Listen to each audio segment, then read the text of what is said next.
Hello and welcome to the Providence College Podcast. I'm your host, Liz Kay, and I'm joined by producer Chris Judge of the class of 2005. Here on the Providence College Podcast, we bring you interesting stories from the Friar family. This week, we're chatting with Hashim Hassan, who was born in New York but grew up in Doha, Qatar, where he was a founding member of that country's youth orchestra. He moved to Providence to study violin with Laura Gully. At Providence College, Hassan is majoring in music technology and production and is a soloist with the Providence College Orchestra. As an MLK scholar, he's been able to work with artists from multicultural backgrounds in a variety of disciplines. Hashim, thanks so much for joining us. Thanks, Liz. Happy to be here. So your childhood seems really intriguing. Can you tell us about, the community where you grew up in the Middle East? Sure.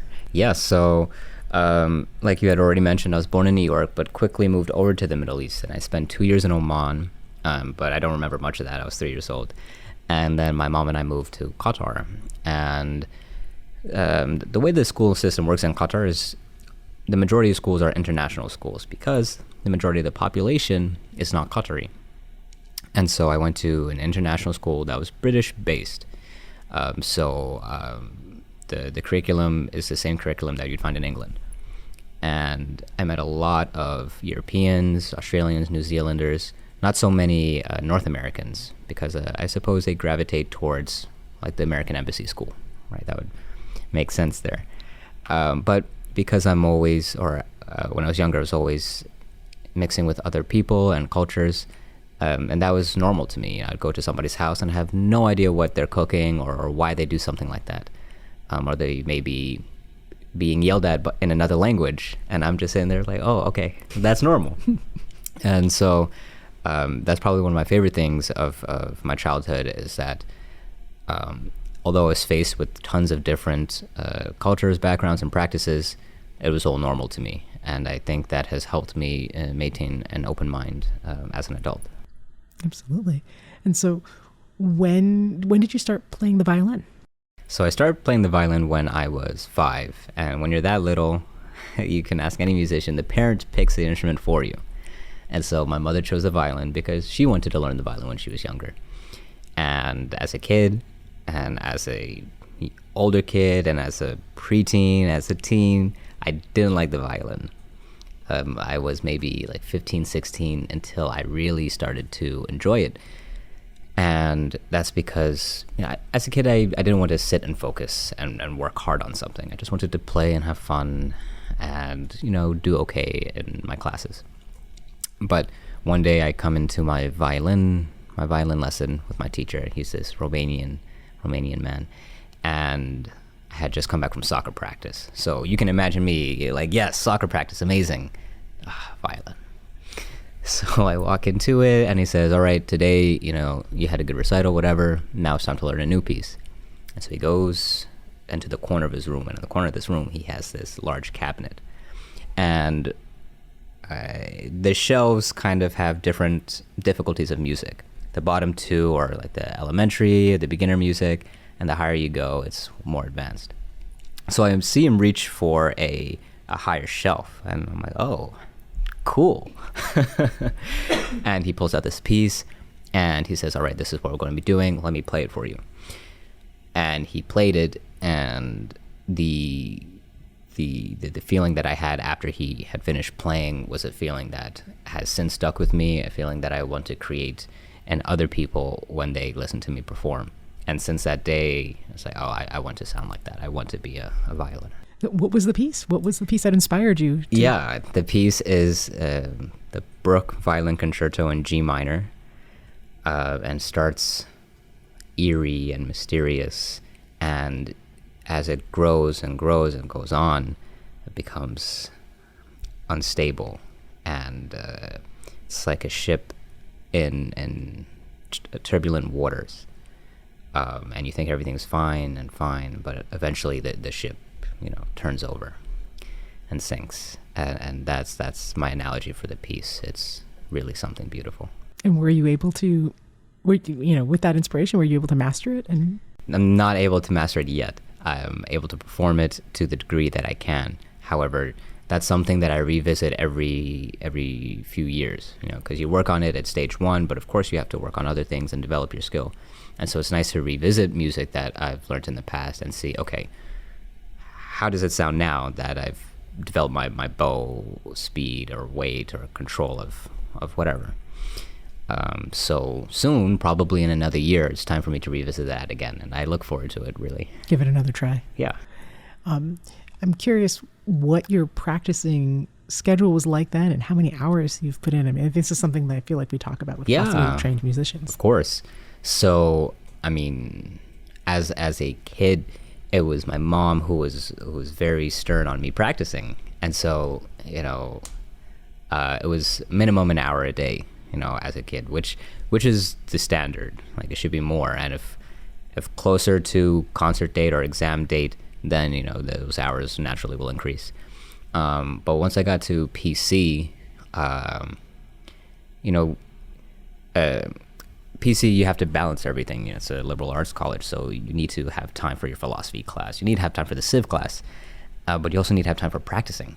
And what's funny is that that's not necessarily built into your schedule as much, because the professor will tell you, well, if you have a 3-credit class, you should be studying this amount of time, right? Per credit, these are the hours. And my violin class only counts for 1.5 credits. However, by far, that's the most time I spend in any of my classes. At one point, it sucks when you have to fluctuate between lots of time and a little bit of time. But I would say on average, it would range from 2 to 3.5 hours a day, depending on any given day. And the best way to go about it is, of course, you break it up. If you can have an hour in the morning, an hour in the afternoon, and maybe 2 hours at night, that's ideal. So that's how much time I would say goes into practicing.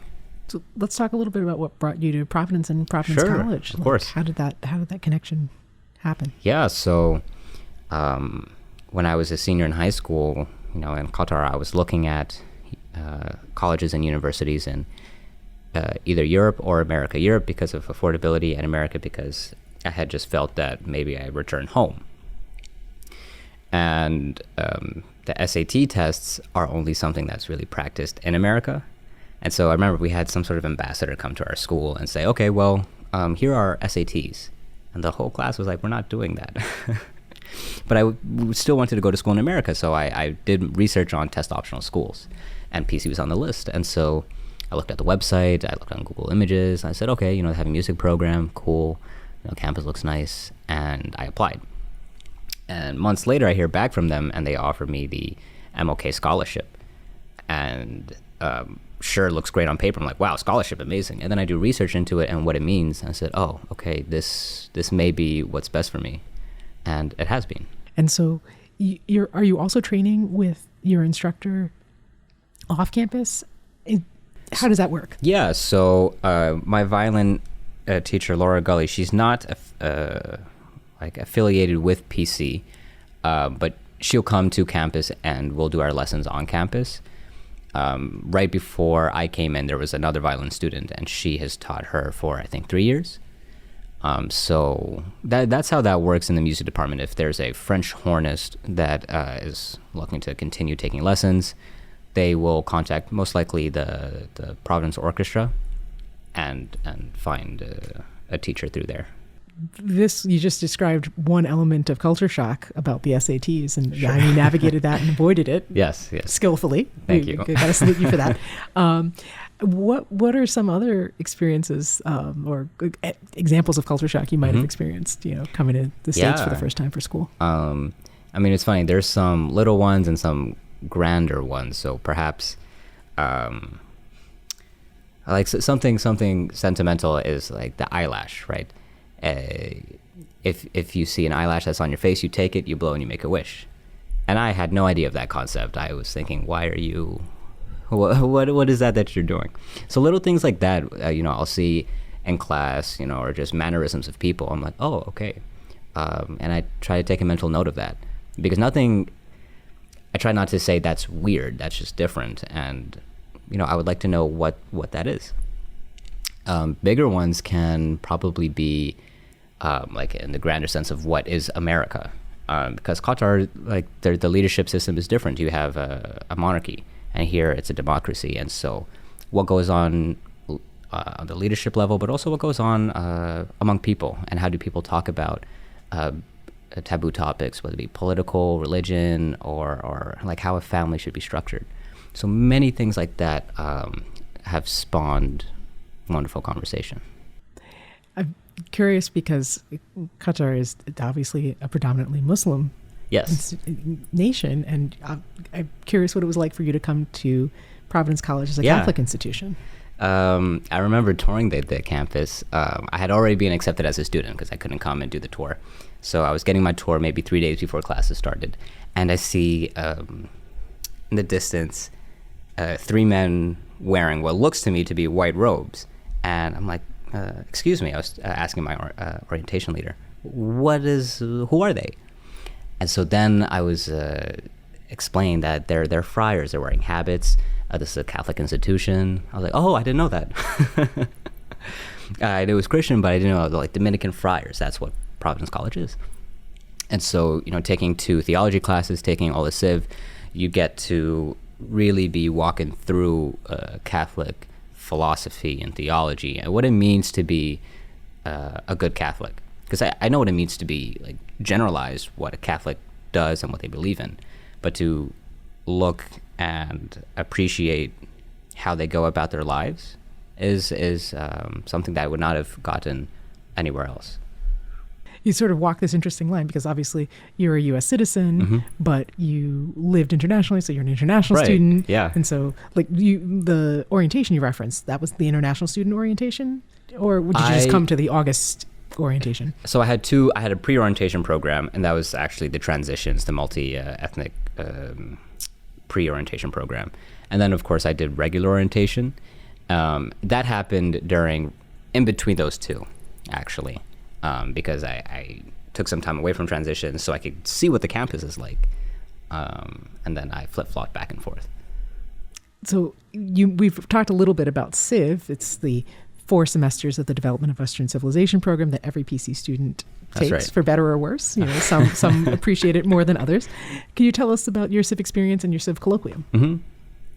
So the Civ colloquium, that was the final semester of Civ, and I opted to take the autobiography and creative writing section. And there you got to study how to kind of tell your story.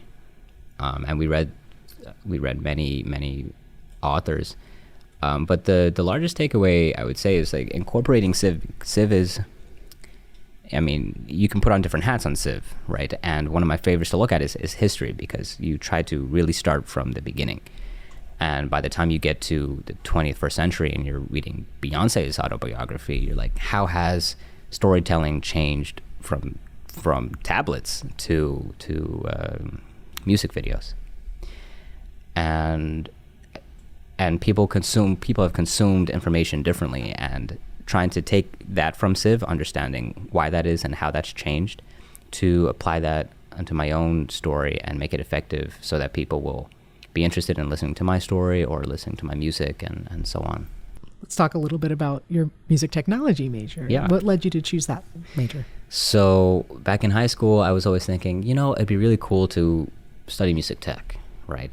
Not knowing exactly what it was, it just sounded cool. I get to PC and I do a year of music major, but I'm hearing whispers that, we're developing a music technology and production major. So I'm like, yeah, I would definitely be interested in that. The following year, it comes out as official, and me and one other classmate opt to switch our major to that. And it's so great because music tech entails a whole lot of things, like from recording to making music to writing music specifically for certain types of groups or ensembles. One of my favorites is writing for visual media. But if I didn't offer that major, I wouldn't have gotten those skills. And although violin is my primary goal, I can always do violin. I could be a math major, and I could still be practicing violin as much as I do. But the music tech, having the professor really guide you through what's going on was essential to me. We can't record an episode of the podcast with a musician without sharing some examples of their work. Hashim, can you tell us about the piece we're going to be listening to next? Sure. So this first selection came from my senior recital, and I I'm a classically trained violinist for the most part, and I've always wanted to play the Mozart Concerto. And so this is from Mozart Concerto number 5, and this is the second movement, cadenza. And the cadenza is actually not written by Mozart himself. The cadenza is added for style and to heighten the music, if you will. And it was written by another famous solo violinist, probably about like 90 years ago. And I would say to this day that music has been the most difficult that I've approached so far. And so, although it's not perfect, it is something I'm proud of, and I could not have done without the help of Laura Gully and the other PC faculty that have guided me along the way.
Well, Hashim, that was beautiful. Thank you.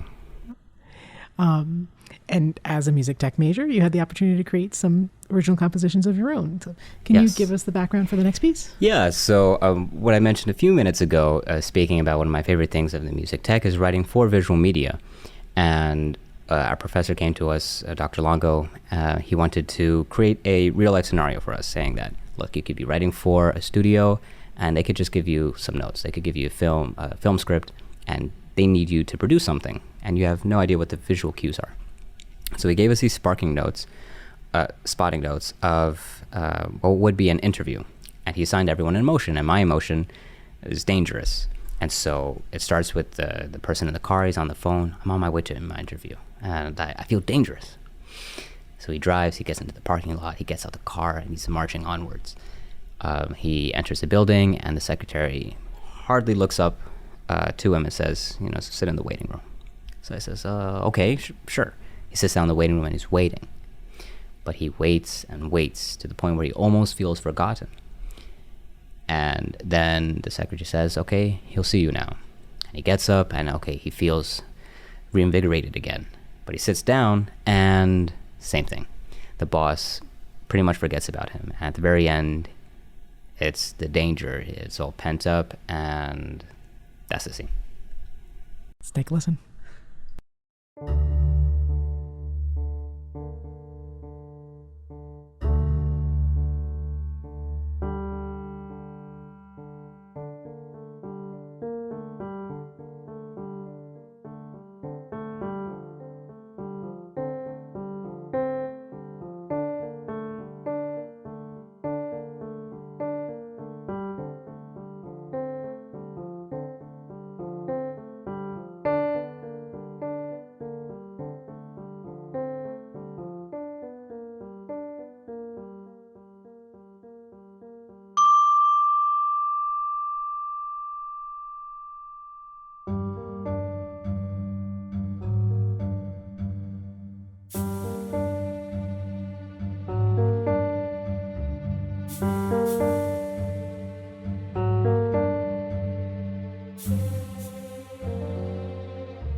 So I'm sure you can hear the rage at the end. You definitely felt the danger. Yes, great. Throughout. So tell us a little bit about how you produce that work. Sure. So we use this software called Pro Tools, and it's the most common software across professionals, although there are other ones like Logic. And we start with, typically you'll want to start with just one instrument. All these instruments are MIDI and are digitalized, but it's really easy to write on the piano. So you'll start with the piano and you'll write perhaps either the harmony or the melody lines, and then you can flesh it out. But with a project like this, because it's supposed to be paired with visual media and you have the spotting notes, you have to time everything. So, somebody opens the door at 0:45 and you really want to build it up and line it up exactly to the T. And having that target is perhaps what motivated me to do it quite well. Because when you write instrumental composition, what's driving that is simply your own musical vision. But now you're writing to be paired with something else. It's like, okay, what is my vision to how this is perceived versus just creating everything from the ground up? So as you look back on your 4 years, what have been some of your favorite memories and experiences at PC? Were there any performances that stand out? Anything else? Yeah. Performance-wise, I'd say my favorite was one of the orchestra performances I did. And that's because the conductor and I, along with the rest of the ensemble, really had a strong semester, and we enjoyed every minute working together. Even if we were tired and it was 9:30 at night, we just enjoyed making music. But perhaps something I should really highlight was transitions, because transitions happens for 1 week, and it's up in the air if you're really going to interact with all those people throughout your 4 years. But and this is the pre-orientation program you referenced earlier, that's right. Particularly for multicultural students. That's right. And in my house now, there's 5 of us, and 4 of us did transitions, right? And we've been friends since freshman year, and here we are graduating, knowing that we'll have these relationships in the future. And I'm big on that. If you have the right people, you can go through anything in life and enjoy it.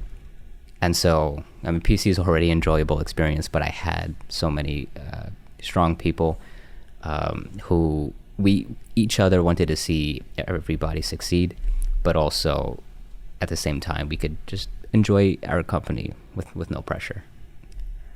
So I would say transitions, have to pay a lot of homage to transitions, and of course the music that I do. But transitions, it sounds like, really put you on the right path. It did. And believe me, nobody wants to wake up at 8 a.m. and go to this icebreaker event. But looking back, I'm grateful that I did.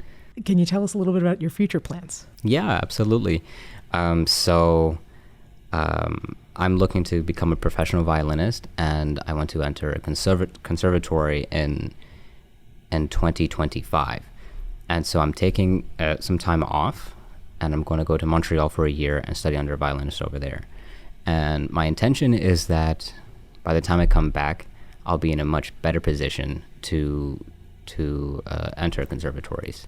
And at the moment, I've been speaking to professors at New England Conservatory, at McGill University, to see what exactly is required of a student of that caliber. And I would like to continue writing music.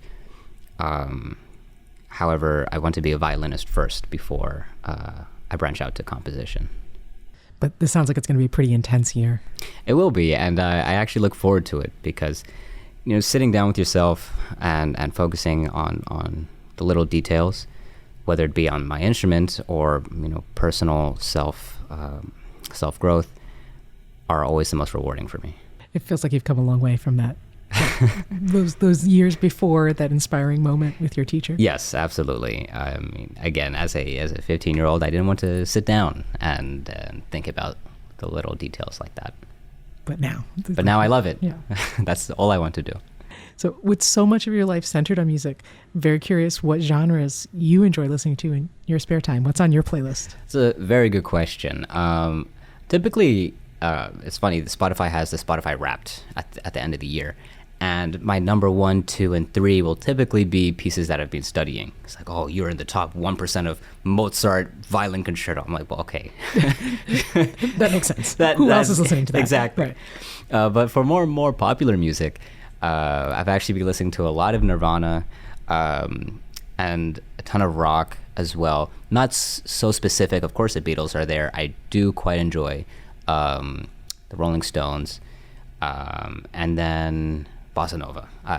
You can play any bossa nova, jazz too, but I really enjoy bossa nova, just having it in the house. And that's, if I'm listening to bossa nova, I need to take a breath.